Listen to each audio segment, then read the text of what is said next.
Why do billionaires sometimes refuse to own the companies they built? Because the wealthiest people know that controlling something and legally owning it aren't always the same thing. Here's why. Let's say Mr. Benny builds a company in the US that's worth $1 billion.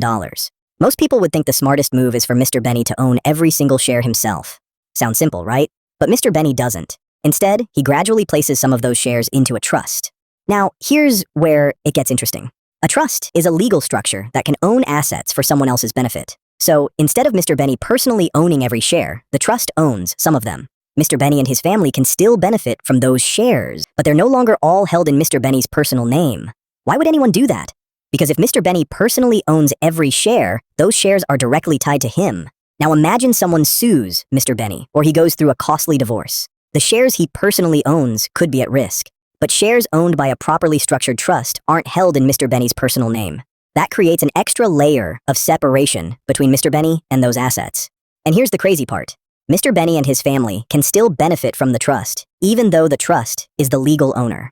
That's why the world's wealthiest families don't just focus on making money.